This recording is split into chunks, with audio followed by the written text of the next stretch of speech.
Shifting our focus to the India-Canada row. Canada alleged India's involvement in Khalistani terrorist Hardeep Singh Nijjar's death. Its allegations were very much public, but now it wants private talks. Why? What has changed? Yesterday, reports said that India has asked Canada to withdraw 41 diplomats. Ottawa has 6 days from now to do so. After that, India will revoke their diplomatic immunity. The reasons that New Delhi has given for this reduction are fair. Canada has 62 diplomats in India. India has only 20 of them in Canada. Apart from the Canadian High Commission in New Delhi, Canada has consulates in Chandigarh, Bengaluru and Mumbai. It also has a total of 8 Trade Commissioner Service offices in New Delhi, Ahmedabad, Bengaluru, Chandigarh, Chennai, Kolkata, Hyderabad and Mumbai. India, on the other hand, has a High Commission in Ottawa and 2 consulates in Toronto and Vancouver. Of the 20-odd Indian diplomats stationed in Canada, only 12 are in Ottawa, while India has 3 offices in Canada. Canada has 12 of them in India. So India simply wants a diplomatic strength to be equal on both sides, in both countries. It only wants to bring parity. So what is wrong in that? I'm not the one saying this. A couple of weeks back, India's Ministry of External Affairs mentioned this. Spokesperson Arindam Bakshi said, and I quote, "We have informed the Canadian government that there should be parity in strength and rank, equivalence in mutual diplomatic presence. Their numbers here are very much higher than ours in Canada." So what are so many Canadian diplomats doing here in India anyway? Are they here just for appeasement? Now Canada has urged for private talks with India. Why? Does it not have anything public to say? Dear Canada, you made allegations in public and you want resolution in private. How is this justified? Is Canada trying to save face now because its case against India doesn't hold? We are still waiting for Mr. Trudeau to support this so-called credible allegation with some evidence. And whose side is America on? It has had a lot to say lately. The White House has said that the Canadian allegations against India are serious. It has even urged India to cooperate with Canada in its investigations. Let me now read out the whole statement. The U.S. National Security spokesperson John Kirby said, "We've been clear these allegations are serious, they need to be fully investigated. And of course, as we've said before, we urge India to participate actively in that investigation." Yes, indeed, the allegations are serious. That is why we have been asking for evidence. On what grounds did Canada point fingers at India? India's foreign minister has said this multiple times. India is open to looking into anything relevant and specific that Canada may put forward. What more cooperation do the US and Canada want? Ottawa needs to do its part first, present some proof, some evidence, some facts. State Department's Deputy Spokesperson Vedant Patel also made some remarks. He says, and I quote again, "We continue to be deeply concerned about the allegations referenced by Prime Minister Trudeau and we remain in regular contact with our Canadian partners. It is critical that Canada's investigation proceeds and perpetrators be brought to justice. We also have publicly and privately urged the Indian government to cooperate in the Canadian investigation." Again, I ask, what kind of cooperation is the US expecting from India? Cooperate on what exactly? You see, any investigation is based on facts. You can't probe allegations and hearsay. So America needs to stop intervening and picking sides and focus on its own crises. How about asking Canada to provide some evidence, to release concrete proof to back its claims? Will the US request Canada to do so? I have my doubts. In fact, Washington has voiced support for Canada. The National Security Advisor Jake Sullivan said that the spat has not caused any friction between the United States and Canada. So let me get this straight. When it comes to countering China, the US wants India's support. When it comes to sanctioning Russia, the US wants India to follow suit. But when it comes to backing India, it is leaning towards the other side. That's hypocritical, to say the least. Do you want to look younger? How much are you willing to change yourself just to look young? In the age of morphed AI images and trends, artificial intelligence is now giving people a rather strange gift. You can now alter your appearance without surgery. A new trend called the AI yearbook trend lets you imagine how you would look if you were popular in school. AI can change your skin color, alter blemishes, and remove whatever you feel is undesirable. It basically makes you someone you are not. Isn't that sad? Where is the self-love army now? Our next report tells you more.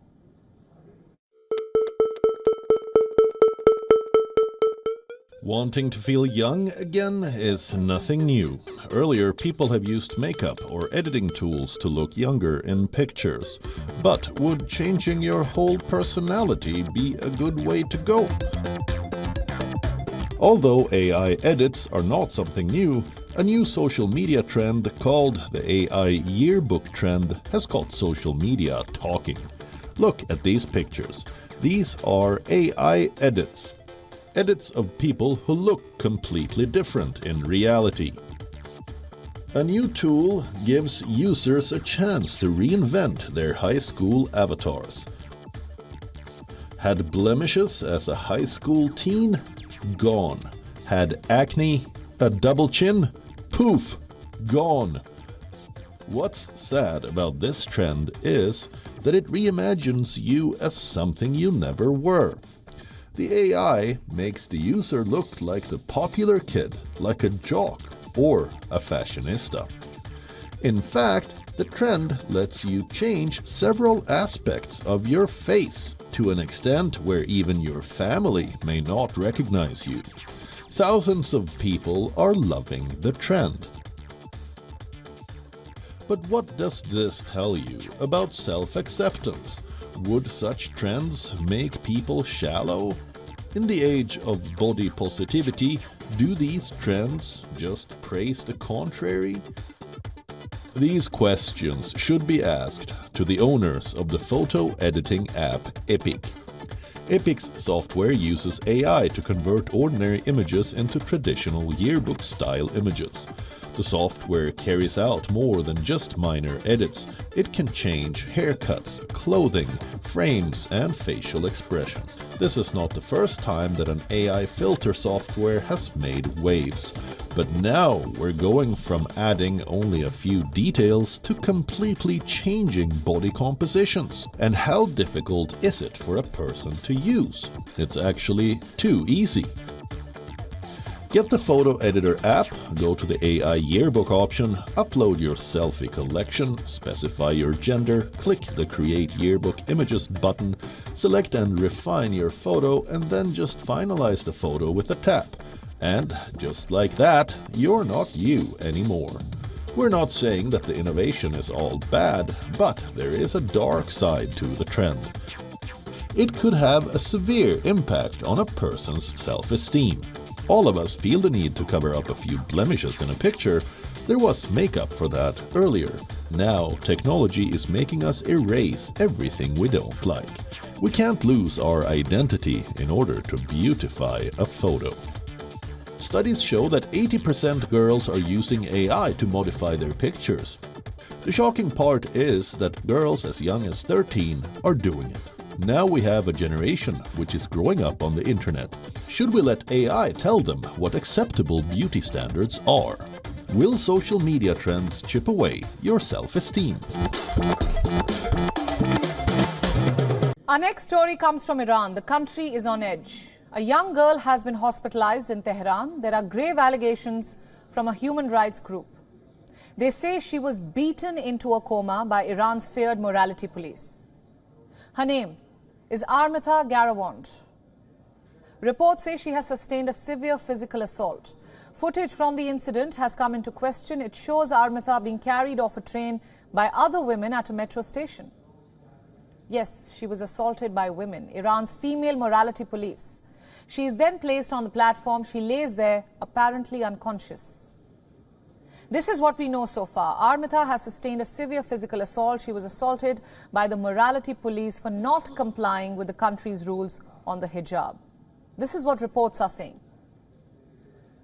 Iran's state-run media has published edited footage of the incident. It claims that Armitha, the victim, had fainted after a drop in blood pressure. So she simply fell off a train and lay unconscious. All mentions of Iran's notorious morality police wiped off. A 16-year-old girl has been left in a coma. She's being treated under heavy security after allegedly being assaulted on the Tehran subway. Reports say that Iran's morality police, female-led morality police, is to blame. Let me repeat. Reports are saying that female officers assaulted her. Why? Because she was not wearing a headscarf. Does this sound familiar to you? Are you getting a sense of déjà vu? That's because you've seen this story play out before, almost a year ago to be precise. Remember this face. It's the face which once lit up a billboard in Times Square. It has been painted on murals in Paris and Berlin. There are streets named after her in Vienna and Los Angeles now. But more importantly, she became the face of Iran's revolt against its morality police. Say her name, Mahsa Amini. The story of Armita Garavond is sadly very similar to the story of Mahsa Amini. About a year ago, 22-year-old Amini died in the custody of Iran's feared morality police. Why was she in custody? Because she had violated the hijab law. The law mandates women and girls cover their hair and bodies. We all know what happened after that. Mahsa's death gave birth to a revolt. Protests nationwide, all led by women and girls. We saw women tossing their headscarves in defiance. They wanted an end to the Islamic Republic's hardline rule. A violent crackdown followed. Thousands were arrested. At least 500 protesters were killed, including teenagers and children. The Mahsa movement, it was called. Some said it challenged the legitimacy of Iran's hardline clerics since it took power in 1979. But did it really? A year later, I'm telling you the story of Armita, another woman assaulted by the morality police. In fact, she has been assaulted by female police officers. A year after Mahsa Amini's death, I'm yet again recounting the horrors inflicted by the morality police of Iran. Let me refresh your memory about what this morality police really is. Gasht-e-Irshad, it translates to guidance patrols. The morality police is a unit of Iran's police force. It was established under former hardline president Mahmoud Ahmadinejad in 1983. Wearing a hijab became mandatory in Iran, but it was only in 2006 that this dreaded unit began patrolling the streets. Their task was to enforce the laws of Islamic dress code in public. Most of the social regulations are based on the state's interpretation of the Sharia law. It requires both men and women to dress modestly, but it's no secret that the prime target of Iran's morality police have been women and young girls. While the feared outfit paused its patrols after Mahsa Amini's death, the morality police is back on the streets of Iran now. Its mandate is the same: warn women against breaking the country's hijab rules, take legal action, arrest them if necessary, detain women in so-called re-education facilities for flouting the dress code. In fact, the regime claimed that they would try a softer approach. Is this the softer approach? Clearly, the morality police has a much darker side. What else explains what could have happened to women like Armita Garavond, Mahsa Amini, and countless others whose name has not made headlines yet? Question is, will Armita face the same fate as Mahsa? Rights group says that she's in a coma. Authorities have denied this. One activist says that security forces have forbidden Armita's parents from posting her picture on social media.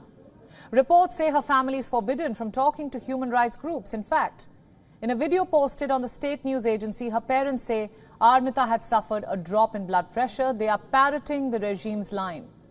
So it's hard to make out what exactly happened. What we know is this: another young woman is fighting for her life in Iran. We hope that unlike Mahsa, Armita lives to tell her story. Maldives has a new president, and his first order of business, it's his poll promise to remove foreign military presence from the country. Without naming India, Mohammad Muizzu pledged to remove the Indian military presence from this small but strategically important island nation. But was it an ill-informed decision? Because the Indian military presence in Maldives is minuscule. It includes 1 Dornier aircraft and 2 helicopters gifted generously by the Indian government. That's it. Take a look at this report. Is Maldives' new president a puppet in his own country? Or is he a man being misled by ill-intentioned forces? We ask this question because the new president of this small but strategically important island nation has made a significant pledge right after being declared the winner. An ill-informed pledge that will harm the people of Maldives in the long run. We will be sending back other military forces based in the Maldives according to the law, and we will do that accordingly. The people who brought other military forces don't want to keep them here. We don't want them to be here, and the people of the Maldives have decided and want to send them back. That's the pledge of Maldives' new president, Mohamed Moise.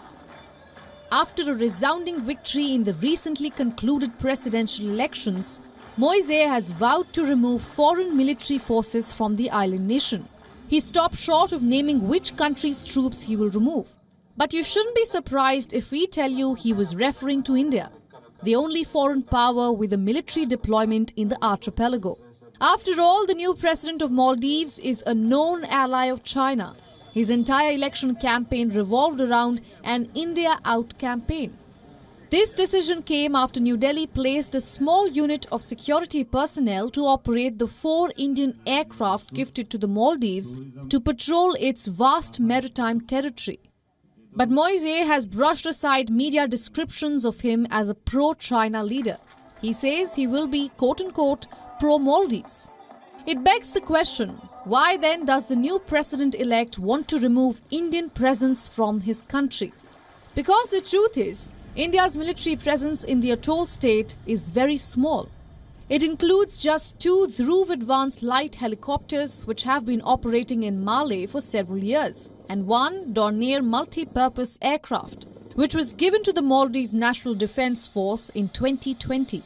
The Indian government gifted the aircraft to Malé with only one condition. While Maldives will command and control the aircraft, the running costs will be borne by India. The Dornier has since been assisting in joint surveillance activities by India and the Maldives in the exclusive economic zone of the Indian Ocean. It helps keep an eye on seaborne terrorists and enhances Maldives' surveillance abilities. In November 2021, the Maldives National Defence Force revealed that 75 Indian military troops stayed in the Maldives to assist in the operations of the Dornier aircraft and the 2 helicopters. This tiny presence of Indian troops has been projected as a threat to Maldives' security by the Moise faction. Moise has won the presidential election after defeating incumbent President Ibrahim Soleh. The election was also seen as a determining factor in deciding which country would exert greater influence over the strategically vital archipelago state in the Indian Ocean. The outgoing president, Ibrahim Mohamed Soleh, who was elected in 2018, has faced allegation from Moise that he had allowed unchecked Indian presence in the Maldives. Soleh, however, has insisted that the Indian military's presence in the Maldives was solely for the purpose of constructing a dockyard under an agreement between the 2 governments. Soleh had also realigned Maldives' relations with the traditional benefactor India after his predecessor, Abdullah Yameen, moved to Maldives into Beijing's orbit, borrowing heavily from China for infrastructure projects. Consider this. India provides the largest number of training opportunities for the Maldivian National Defence Force, meeting around 70% of their defence training requirements. In February of 2021, India extended a $50 million line of credit to the Maldives for defence projects. At the same time, New Delhi also signed a deal with the Malay government to construct and maintain a critical naval facility for the country's military. The agreement to develop, support and maintain the Coast Guard harbour in Uttarutila Falhu was signed by Jaishankar and Maria Didi, Maldives Defence Minister. At the time, Didi said that the harbour and dockyard would be another significant milestone. India-Maldives defence cooperation extends to the areas of joint exercises also. The countries carry out war games that began in 2021. In fact, the bilateral relationship with India has helped the Maldives' development story. In the last few months, India has been among Maldives' largest trading partners. The 2 countries very closely dealt with the challenges of the COVID-19 pandemic. With tourism being the mainstay of Maldivian economy, the country has become a major tourist destination for some Indians and a job destination for others. Undoubtedly, India plays a pivotal role in the development story of the Maldives. Why then make such claims, Mr. Moise? Bureau Report, WION World is One. WION World is now available in your country. Download the app now and get all the news updates on the move.